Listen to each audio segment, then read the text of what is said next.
Hello to all my friends out there. And so if you're going to drink tea, you need good cookies.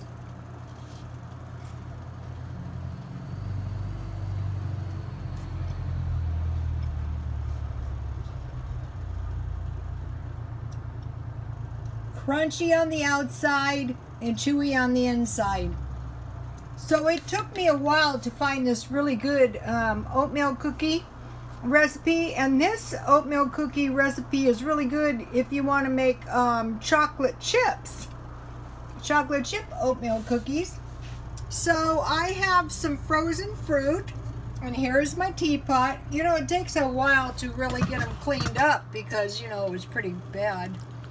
And so I bought a tea sampler, and this is Black Currant Delight Tea.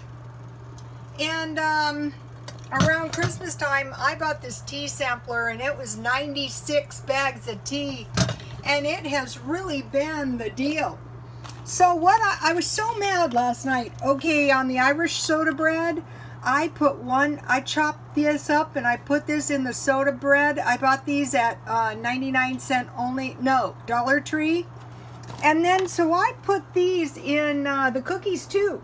So one of those little boxes, really it adds to your cookies or your bread, because that raisin bread is good with a few nuts. Okay, so now in my tea, if you use soy milk, you really don't need milk and sugar. You can just have soy milk. And the fruit in the tea, that's a new one, so it's really full. So okay, so this is delicious. And I like to eat my fruit with a little tea.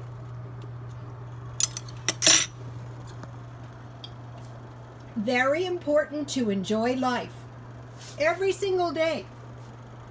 You know, you have to get your joy wherever you can, whether it's a new teapot or a couple cookies with some tasty tea. All right, let me give you my recipe.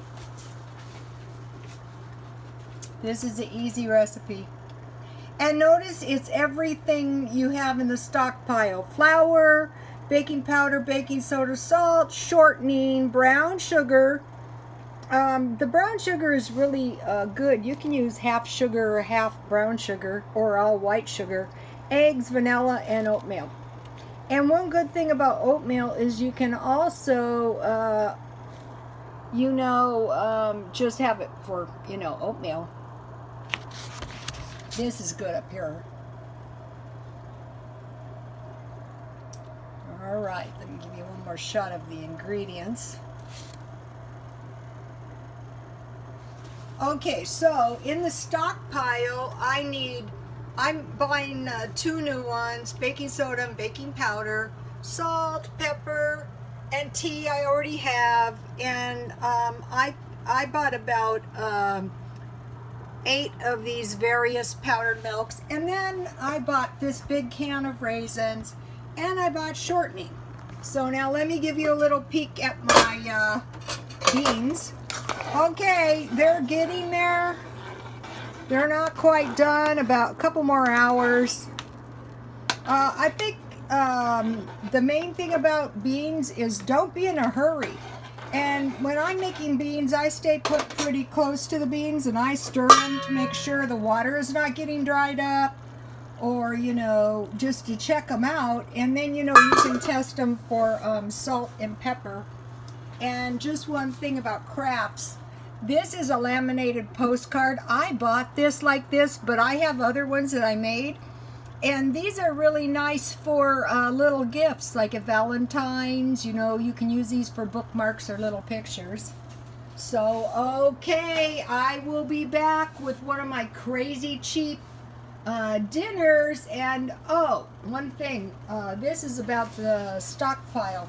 So I think I'm going to need about 8 packages of frozen vegetables and 8 packages of frozen fruit. So, eventually, when I do the monthly shopping, I should pretty much know what I need. And how I came to the 8 is usually for a week I buy 2 of everything. If you've seen me, I'll buy 2 of this and 2 of that. But for a month, all you have to do is times it by 4. And then what would be really, really good is if you could figure out by the year. So for beans, okay, this is 1 pound beans. It's beans, dry onion, garlic, salt, about a half a teaspoon. Probably going to need more salt and pepper. And 1/4 cup sausage grease. You could use anything, any kind. This is the old-fashioned way.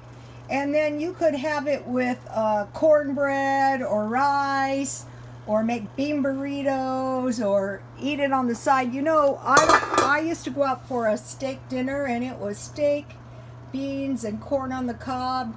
So tonight, I think, but I'm not 100%, I'm going to have hamburgers with ketchup and corn and beans. And so that is a good little cheap meal. And try these out in your cookies and bread. These, I can really recommend these.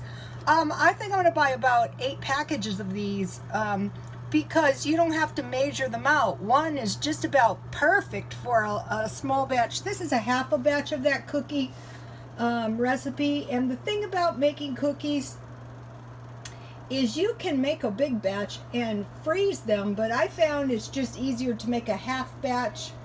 You know, we polish off those sugar cookies, 22 sugar cookies in 2 days. So this is 2, 4, 6, 8 to 12 cookies. You know, 12 cookies for 2-3 days is plenty. You know, you can start pigging out on cookies is not good either. So, okay, I will be back. Doesn't my teapot look better? It takes a while to get them cleaned up. So, okay, God bless you all.